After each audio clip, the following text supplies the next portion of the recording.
Magandang umaga, Philippine Air Force. Alamin natin ang magiging lagay at taya ng panahon ngayong araw ng Sabado, 28 March 2026. Para sa ating synoptic situation, patuloy na nakakaapekto ang easterlies o mainit na hangin na nanggagaling sa dagat Pasipiko sa ating bansa. Dahil dito ang ating General Area Forecast, asahan na natin ang mainit at malinsangang panahon, bahagyang maulap hanggang sa maulap na kalangitan na may pulupulong pag-ulan, pagkidlat o pagkulog, partikular na dito sa Metro Manila, buong Luzon, buong Visayas at sa buong Mindanao.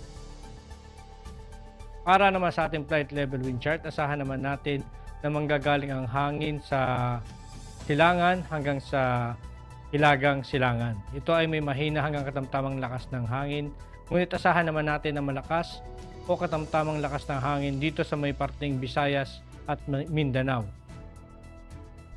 Dito naman sa 10,000 feet to 18,000 feet, asahan naman natin ang katamtaman hanggang medyo malakas na hangin. Ngunit asahan naman natin ang direksyon ng hangin ay manggagaling dito sa may silangan hanggang sa hilagang kanluran. Para naman sa impact to flight operation, dulot nga ng easterlies dito sa Metro Manila at natitirang bahagi ng ating bansa, asahan natin ang main hazard ng warm and humid air from the Pacific enhancing convective activity.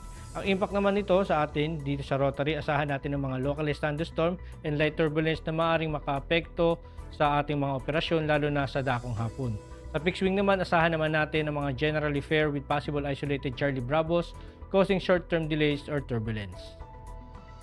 Ang araw ay sumikat kaninang 05:55 at lulubog mamayang 18:08.